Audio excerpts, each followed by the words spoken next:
7 things a stupid man always says. A man's life rarely collapses in one big, dramatic moment. It's more often a quiet series of surrenders. It's the sound of him repeating the same foolish things, day after day, without realizing his own words are carving out his downfall. His world doesn't end with a bang. It unravels with a whimper, a sigh, or a lazy excuse he whispers to himself until he believes it's true. The ancient Stoics understood a secret that many of us have forgotten. Your words build your reality. They aren't just sounds, they're the blueprint for your life, revealing the true state of your mind. Is it strong, disciplined, and focused? Or is it chaotic and crumbling from the inside? What separates a wise man from a foolish one isn't his job, his status, or his strength. It's the words he chooses to use, and even more importantly, the ones he knows to leave unspoken. In this video, we're going to break down 7 phrases that are symptoms of a weak mindset and a fragile ego. Recognizing these phrases in other people is useful, sure, but recognizing them in yourself, that's the first real step toward taking back your power. The phrase of the victim, "It's not my fault." Imagine a man named David. He's on a team working on a huge project. The deadline gets missed, the client is angry, and the consequences are serious. In the meeting to figure out what went wrong, while everyone else is focused on solutions, David's voice cuts in with 3 little words, "It's not my fault." He blames the vague instructions, his lazy colleague, the slow computer, anything but himself. In his mind, he's defending himself, but in reality, he's just announced his own powerlessness to the entire room. His boss doesn't hear a defense. He hears an employee he can't trust with responsibility. His team doesn't see an innocent man. They see the weak link in the chain. The phrase, "It's not my fault," is the anthem of the victim mentality. A man who says this believes he's just a passenger in his own life, that things just happen to him. The Stoic philosopher Epictetus said, "The main job in life is to separate what's in our control from what isn't." You can't always control what others do or the final outcome, but your effort, your integrity, your reaction, that is always 100% in your control. The man who casts blame gives that control away for a fleeting moment of relief. The wise man does the opposite. He runs toward responsibility. Even if he was only 1% to blame for a failure, he focuses on that 1%. He asks, "How did I contribute to this? What could I have done differently? How can I own this and get better?" He knows that owning it isn't about guilt, it's about reclaiming your power. The phrase of stagnation, 1910, "That's just the way I am." Think of a husband whose wife gently tells him that his quick temper is starting to frighten their kids, or an employee whose manager explains that being late all the time is damaging the team's trust. The fool's response is a shrug. "Well, that's just the way I am." This isn't a statement of fact. It's a declaration of surrender. It's the sound of someone locking the door on their own growth and throwing away the key. He treats his character like it's a slab of concrete, fixed and unchangeable. When you say this, you're telling the world, and more importantly, yourself, that you've given up on getting better. The Stoics saw the soul as raw material we're meant to shape. Marcus Aurelius wrote his famous Meditations, not for an audience, but for himself as a private journal, to question his own reactions and actively sculpt his character. He knew that the man he was today didn't have to be the man he was tomorrow. "That's just the way I am" is really a shield for fear. It's easier to claim a flaw is a permanent part of you than to do the hard work of changing it. The wise man sees his character as a garden. He knows it needs constant work, pulling the weeds of bad habits and planting the seeds of virtue. When someone points out a flaw, He doesn't say, "That's just me." He says, "Thank you for showing me a weed I missed. I need to pull it." He knows his personality isn't a prison, it's a project.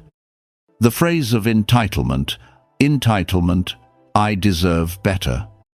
Picture a guy who gets passed over for a promotion and immediately starts complaining to anyone who will listen. "I've been here longer," he says. "I have more experience. I deserve better." His focus is entirely on what he thinks he's owed, and he poisons himself with bitterness. He almost never looks inward and asks the hard question, what did the other person do to earn it? This phrase is the cry of an entitled mind. It comes from a deep misunderstanding of how life works. The world doesn't owe you anything. Your job, your relationships, they aren't things you're entitled to. They are earned. And they are earned not just through time served, but through the value and character you demonstrate. The man who constantly feels he deserves better is trapped. He thinks that if he puts in X amount of effort, the world is obligated to give him Y reward. When it doesn't happen, he feels cheated. The wise man has a different approach. He focuses not on what he deserves, but on what he can give. He asks, how can I provide more value? How can I become more skilled, more disciplined, more virtuous? He knows that respect and success aren't things you demand. They are the natural results of a life well lived. He doesn't look to be given better. He focuses on being better. The phrase of the false Stoic, "I don't care what people think." This is one of the most common and misunderstood phrases out there. You hear it from the guy who shows up to an important event dressed like a slob, or the one who speaks to people with arrogance, all in the name of being authentic. He says it loudly, almost like a challenge. But this isn't inner strength. It's a performance. It's a fragile ego protecting itself. A truly wise man genuinely is unconcerned with the fleeting opinions of the crowd, but he's so secure in that he feels no need to go around announcing it. His indifference is quiet and calm. The man who has to constantly tell you he doesn't care is usually the one who cares the most. He's trying to convince himself just as much as he's trying to convince you. Epictetus taught that we should separate what's up to us from what isn't. Other people's opinions are not up to us, but our character, our actions, and our reputation are things we shape. The wise man doesn't ignore all feedback. He filters it. He asks, is this useful criticism from someone I respect that can help me improve, or is it just meaningless noise? He isn't defiant, he's discerning. The next time you hear a man loudly declare how little he cares, watch his actions. True strength is quiet. The loudest man in the room is often the weakest. The phrase of cowardice, "that's impossible." In any meeting where big ideas are being discussed, you can usually find this man. He's the one who, while others are imagining what's possible, offers a tired sigh and explains why it can't be done. That's impossible. They'll never approve the budget. It's never been done that way before. He mistakes his negativity for being realistic, but really, it's just fear disguised as intelligence. When a man says that's impossible, he isn't giving you an objective fact about the world.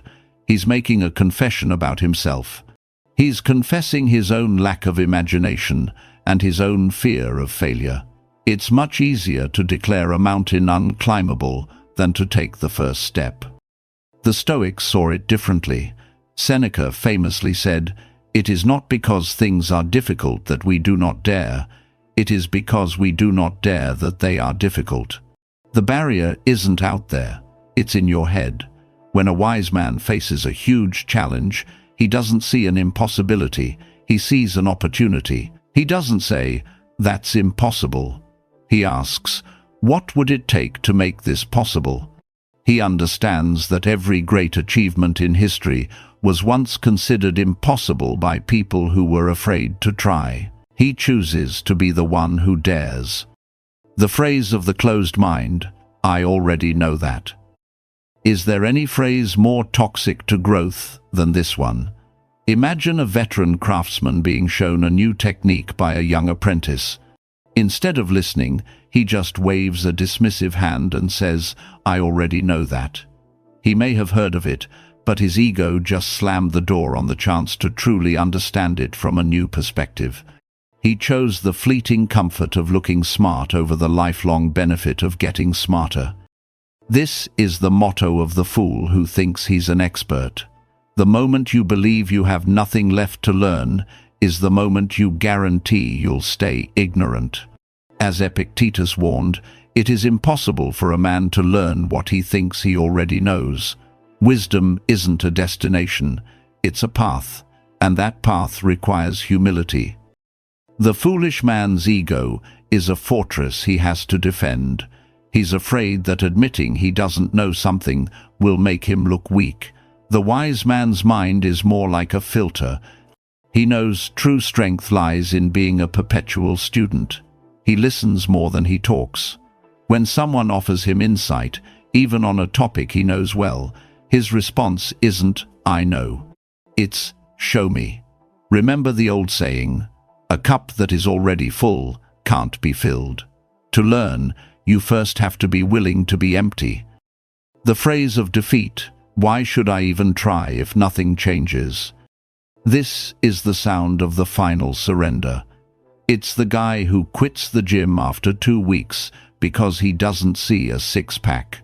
It's the husband who gives up on his marriage after a few attempts at better communication. Don't immediately fix everything. He's obsessed with the outcome, and when the world doesn't instantly reward his effort, he quits. This mindset is the opposite of Stoic wisdom. The Stoics teach us to focus relentlessly on what we can control our effort, and to be indifferent to what we can't, the results. The reward for doing the right thing is doing the right thing. The effort itself is what builds your character. The discipline is the victory. The man who asks, why even try, doesn't get it. He thinks the point of the gym is a perfect body. The wise man knows the real point is building discipline. He thinks the point of working on his marriage is a happy wife. The wise man knows the point is for him to become a better, more patient husband, regardless of the outcome. The change he's really fighting for is the one inside himself. The fool gives up when the world doesn't change for him. The wise man knows that the effort is changing him, and that's the only change he was ever truly in control of. Conclusion. So, those are the 7 phrases. It's not my fault. That's just the way I am. I deserve better. I don't care what people think. That's impossible. I already know that. And why should I even try? These aren't just collections of words. They are the tools people use to build a weak reality. They are the quiet little surrenders that lead to a life of desperation. Being a fool isn't about a lack of intelligence. It's a sickness of the spirit. It's the habit of choosing an easy excuse over a hard truth. The path to wisdom starts with being quiet enough to actually hear the words you use every day. It continues with having the discipline to question them and the strength to change them. Your words are the rudder of your life. They can steer you into a storm you created, or they can guide you to a shore of strength, purpose, and peace. That choice is, and always will be, yours. Before you click away, I want you to take a moment for some honest self-reflection. Down in the comments, I want you to answer this one question. Which of these 7 phrases are you most guilty of using? There's no shame in the answer. The only shame is in refusing to see it. The first step to fixing a weakness is having the courage to name it. So, go ahead and name it. Let this be the moment you decide to break that chain. Your journey starts right now.